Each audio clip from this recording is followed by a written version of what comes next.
enough. We need to actually have people that are willing to make action on this issue. Okay, a good segue to our next question, and this one will start with Ms. Goulet. How would you propose the state deal with mental health problems, including proper accreditation of the state mental hospitals? This is a big and complex problem because we have, on the one hand, a shortage of mental health care professionals, so there's got to be a short-term solution and a long-term solution. It's not just a matter of paying doctors more to bring them from other parts of the country because there's a nationwide shortage. So we've got to be looking at getting more of them trained. We could have more being trained here at WSU. We could look at things like incentive for tuition reimbursement, especially if they go and practice in communities where there's a real shortage, to encourage more to go into that field. We can try to make it easier for nurse practitioners to become psychiatric nurse practitioners, to help alleviate some of the pressure. We can, as far as the accreditation piece, I'm actually not sure. That's getting a little wonkier than I can get into the policy end of it. But I do want to see more in our local community instead of sending people to the other side of the state to Western, have people in our community. So this is an issue I'm directly involved with, and I'm going to talk really fast. The Western State accreditation, we're going to have to decide, and I have a meeting next week on what we're going to have to do with that. Losing that accreditation cost our state $53 million, you as taxpayers. So what are we going to do? We're going to have to, because we've been pouring money into Western State now for a couple of years. It's not been effective, and so we better evaluate and figure out what's going on. We need more diversion programs in our local communities to identify those people who need mental health and get them the services that they need in their community before, and these are the two criteria, before they become harm themselves or others. Those are the two criteria to enter into the system. And we need to be getting these folks some care locally and not letting them into the judicial system. So many problems where that is where it's going. Now the other part of this is chemical dependency falls into that, and the co-occurring that. Remember, the two circles will draw, and that in the middle. A lot of these folks, I'll stop. I would like to talk more about mental health, and I'm happy to do so with anyone afterwards. Thank you.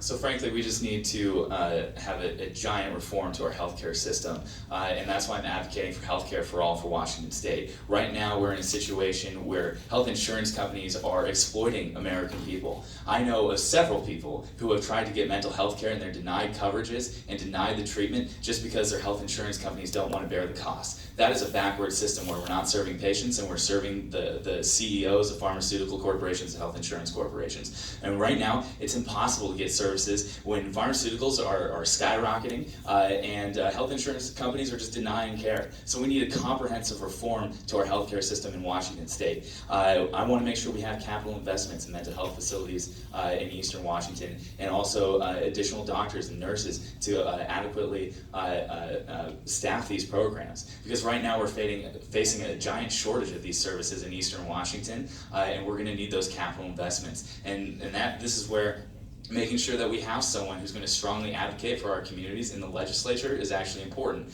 Because right now, like I said, people are being denied care. Right now, our system is focused on the CEO's paycheck and not on the patients that need the care.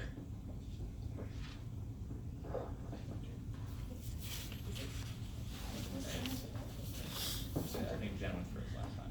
Yeah, thanks. So this is a case, I've been involved in mental health for a long time because we had two family members diagnosed with schizophrenia. One who died homeless in Boston, and another who received treatment through Eastern State Hospital. I believe that the predicate for mental health and mental illness diagnosis is wrong, because none of you can tell me what I'm going to do next. You don't have the ability to determine if a person who is mentally ill meets the threshold of harming self or others. We need to let families have more say when they see their children have troubles. And I think that if we could get that one step changed, families could get health care for their beloved family members that are not acting normally anymore. They're the first line of defense, because once a person is experiencing mental health issues, it's hard for them to have perspective enough to seek care. So it really needs to have involvement of a close relationship with family as well. And I hope that we can make those changes. Sticking with concerns about health care, starting with starting with Joe, sorry. What will you do to improve affordability and access to health care? And that is the $24,000 question. I think one of the things we've been battling in our state is the fact that we have so few carriers.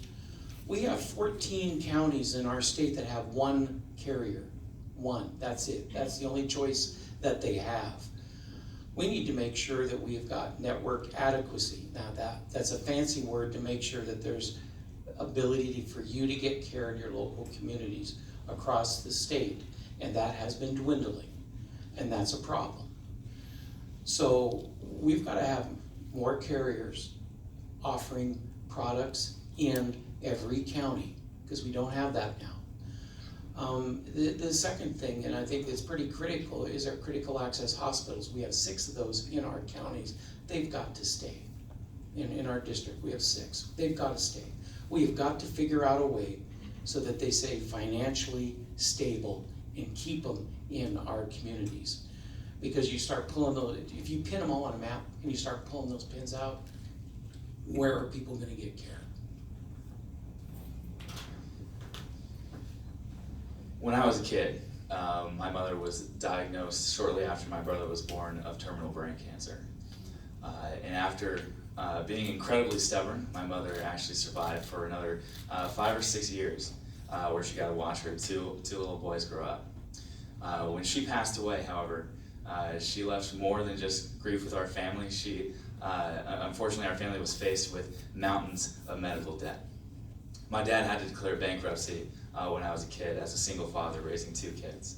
And that system is so unjust and ridiculous. I hear that from folks all over the state. I've knocked on doors where people are telling me they can't retire because they can't afford the cost of health care. And right now we need a comprehensive reform to our system. We cannot make sure that our critical care hospitals are getting the care that they need with health insurance companies are exploiting them. They're exploiting us, they're exploiting the doctors. Doctors are not spending their time on patients, they're spending their time dealing with health insurance companies. And when you have legislators that are in the pocket of pharma and health insurance corporations, it's no wonder your care, your prices are skyrocketing, your drug costs are skyrocketing, when we have a fundamental issue with how we're going about healthcare in the state.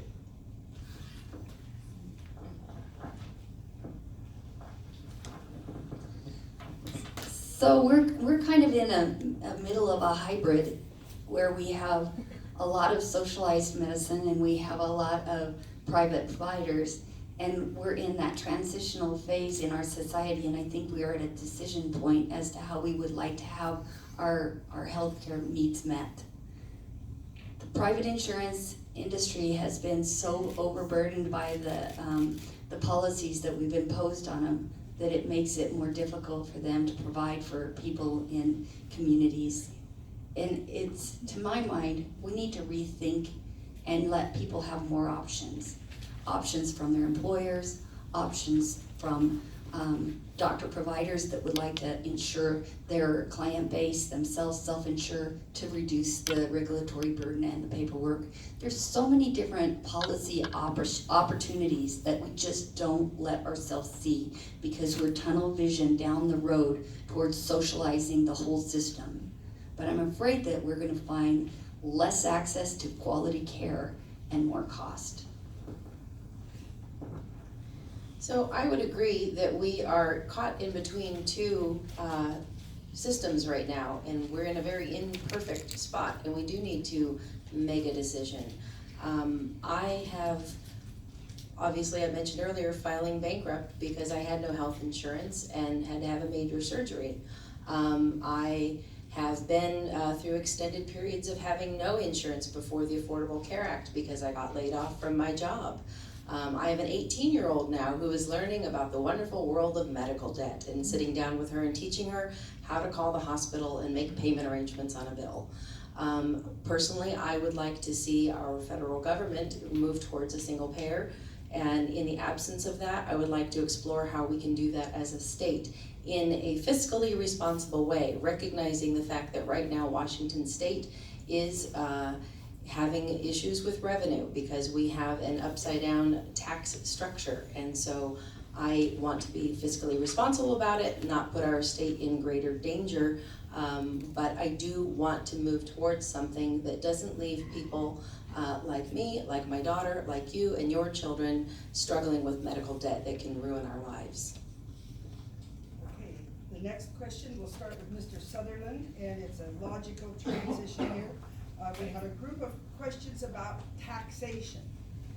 So, how will you fund the many obligations of the state, including proposals we've heard about tonight? Would you include user fees, state income tax, and what about the reported incoming revenue exceeding expectations? Now, So- is that too confusing? No, I got you. Just a quick note on the last one, the choice is easy for me. I stand with the working class and not pharmaceutical CEOs. On revenue streams, I am for reforming the B&O tax to make sure it's more fair. Right now, small businesses are being stifled because we have high rates on small businesses with lots of exemptions for larger corporations who are not paying their fair share in Washington State. I am for reforming the B&O tax so that way we have lower rates, more evenly applied, and we would actually increase revenue for the state of Washington and decrease the burden on small businesses and those folks that want to start out and contribute and be a part of our communities. I also advocate for a 7.5% excise tax on capital gains and investments because it's about time that we flip our upside down tax code right side up and take the burden, shift it away from the working class families that are struggling to get by and living paycheck to paycheck. I want to make sure that people are paying their fair share in Washington State. So those are the specific ways that I would actually increase revenue in Washington and make sure that we're able to afford these things. But I also want to point out that healthcare for all will actually save us money. I think it's a misnomer that we would be paying more for it. Taxpayers would actually get more money from it. We would actually eliminate administrative waste and increase care for y'all. So that's.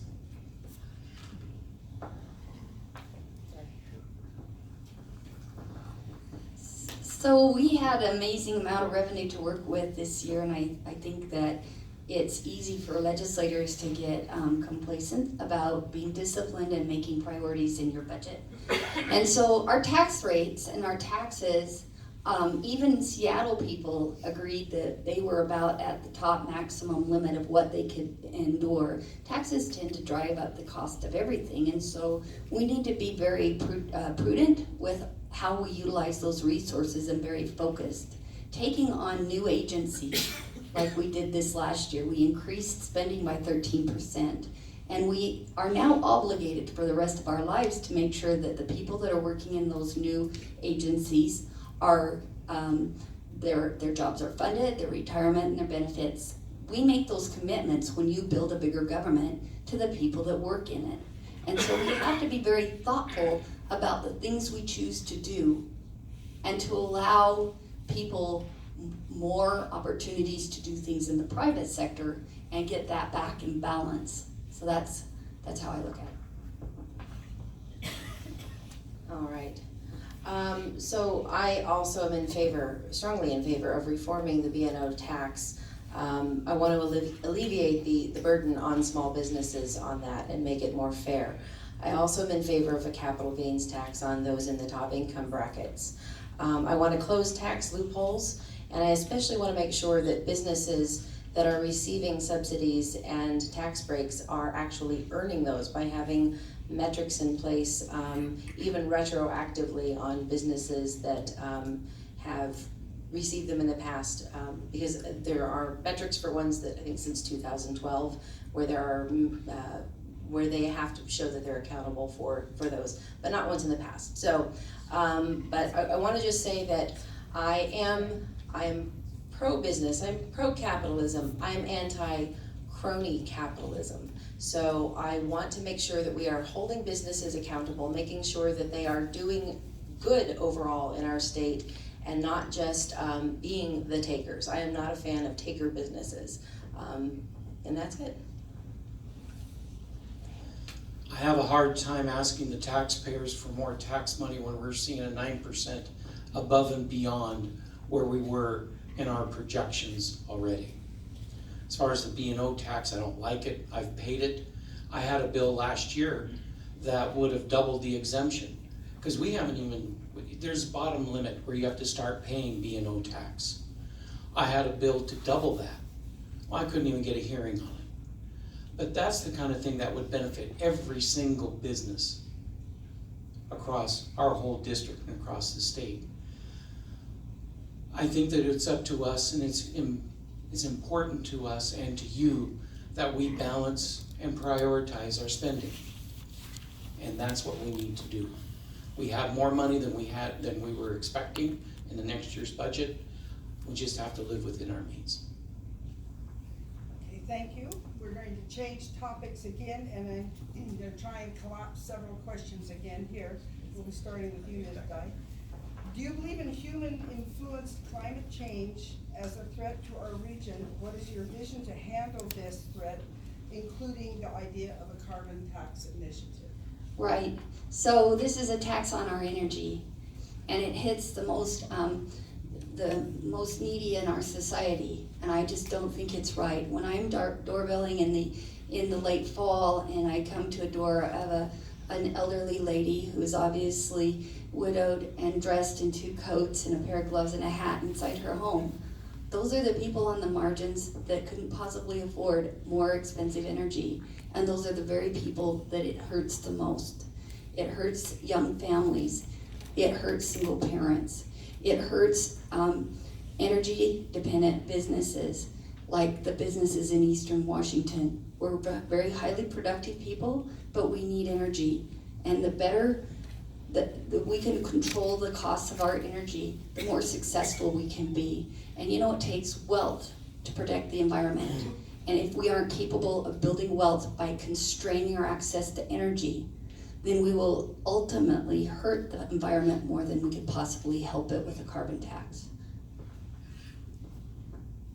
Climate change is undeniably being caused by human activity, and it is the most vulnerable people among us that are going to be the most hurt by climate change. Make no mistake, it is the people who are wealthy who are going to be the least scathed by it. They'll be the ones that are able to move away from our oceans as they rise. I'm frankly, I'm just baffled. No, it is human caused, and to say that that businesses are vulnerable, no, it is the citizens, I'm sorry, are vulnerable, and I am absolutely in favor of the current, I think it's I-191 carbon tax. Multiple organizations have come together and said this is the one that we support, and I support them. Washington State is one of the cleanest states in the nation, period. Just to give you an idea, our annual carbon output is equivalent to the increase in China for 1 month. Just to put it in perspective. Do we have issues in the cities? Yeah, and we need to get to deal with that. I oppose a carbon tax. I do not see a benefit for making energy so expensive that people cannot afford it. And so those are my 2 stands on that. She also asked if you believe climate change is human caused. I don't think you answered that question.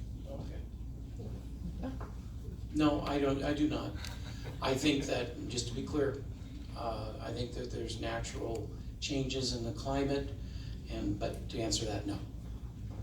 You guys might be interested to know that even though I did get a degree in political science pre-law, I also certified in the physics major and worked in an organic cell research lab. And I can tell you unequivocally that every scientist, the 99% of them, agree with the consensus that humans are the cause of climate change in our current state of affairs. And I am looking forward to making sure that we prioritize the needs of this district, because not addressing climate change is actually detrimental to our economies. Agriculture folks will face lower crop yields, we'll see more fires, more droughts, and that is not acceptable for our economy.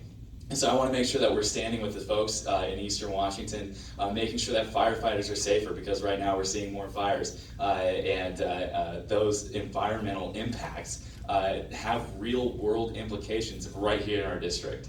And so not doing anything is unacceptable. That's why I'm proposing a Green New Deal for Washington State that will invest in our infrastructure, invest in renewable energy projects, bring renewable energy jobs into our district so that we can build our economy and help save the planet at the same time. Respecting our time, which we're getting close to going over anyway, I'm sorry, there are some great questions that I'm not able to ask. I tried to focus on those that I had multiple questions addressing the same topic. So we'll begin with our closing statements now. Let's start at the other end with Mr. Sutherland. Thank you very much. 2 minutes? Oh, perfect. I've absolutely enjoyed being here with y'all and talking about the issues. And if you want to give us those questions, we'd be happy to try to find a way to answer them on our Facebook page, on Twitter, or on Instagram, so that way we can keep y'all informed about our policies and issue stances. The choice here couldn't be more clear. You can look at who's funding the campaigns and see a very stark contrast. I'm funded by people. My opponent is 99% funded by political action committees. And the only political action committees that have contributed to my campaign, while I'm hitting record numbers for Democrats in this district, are firefighters, educators, working class folks that are part of International Brotherhood of Electrical Workers, plumbers and steam fitters, union and labor.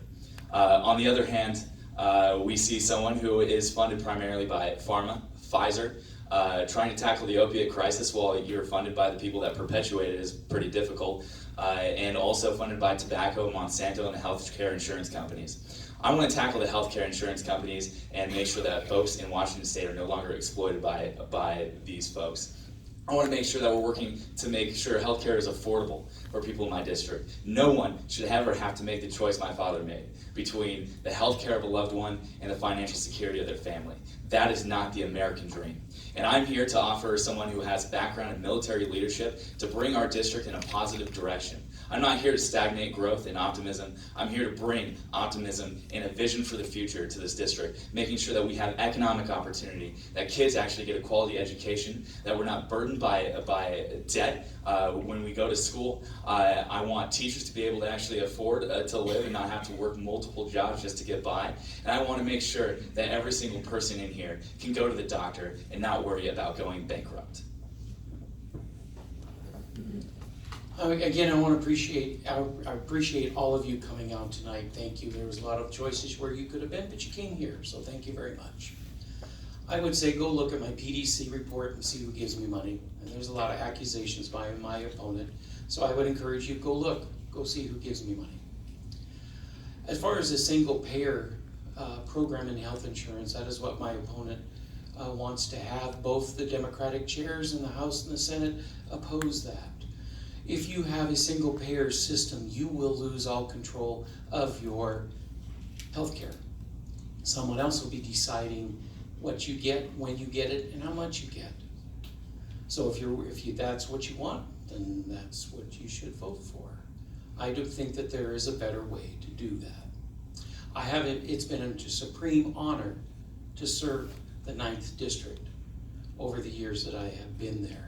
I have learned so much from all of you, because I will tell you, all good legislation ideas come from you, the constituents, not from us. We're not that bright. And I mean that sincerely. The folks who deal in industries and the problems that they have give us the best ideas for things that we need to change and things that we need to deal with. I believe that I have a lot to offer everyone in the district, and I'm willing to listen. I'm willing to work with you.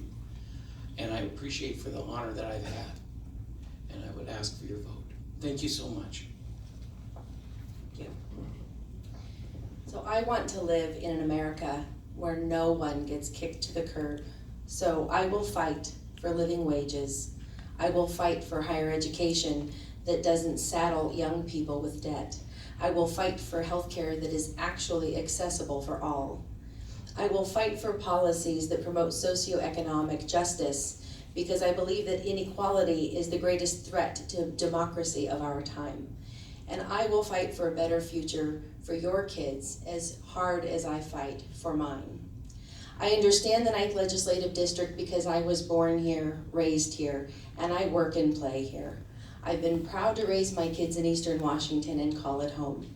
I want everyone to live in a community they are proud of, where they want to work and play and raise a family, and where they have the ability to do so comfortably.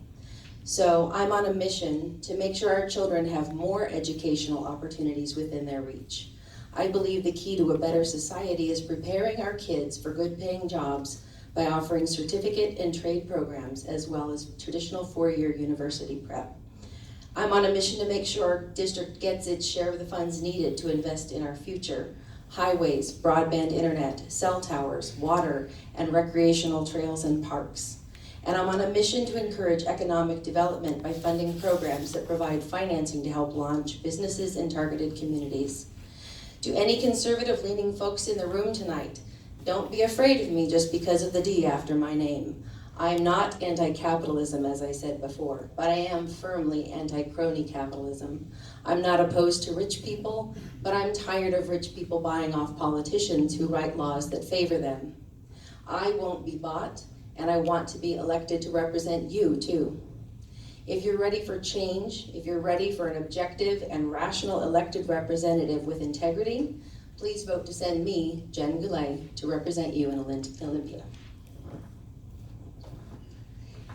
Again, thank you for hosting this forum for us. I have to tell you that my experiences here in the 9th District continue to affirm to me that our region is some of the most opportunity-rich, opportunity-dense land in the United States of America. We live in the Fertile Crescent between the Columbia and the Snake River. We have opportunities to grow if we have access to the infrastructure that we need to do that. Our freight corridors, protecting them and building our rail, getting our roads in good shape. But more importantly, let's take advantage of this beautiful land that we have and the people that are here and give them the tools to dream and pursue and innovate and create lives of meaning and richness by giving them the access to the infrastructure, to the tools, to the that make a global economy strong. I think our people can be some of the most competitive people in the world because of the richness of the opportunity that lays here in this region. And we are focusing on siphoning away those resources and not letting them prosper us right here. So my entire agenda has been get access to the broadband infrastructure that gives us global marketplace access, getting us access to water, which increases our ability to build quality crops, jobs, and hope for the future. There's nothing better in terms of mental health than knowing that you can make that first job and that you can be successful in society and make a way and a future for yourself. But if we continue to remove the resources through taxation and through limiting our natural resources, we will continue to struggle in Eastern Washington. And I'm here fighting for you to get those resources back to the hands of the free people that live here. And I am very proud to serve in the legislature, and I appreciate your support. Well, we thank all the candidates for coming out this evening. Thank you.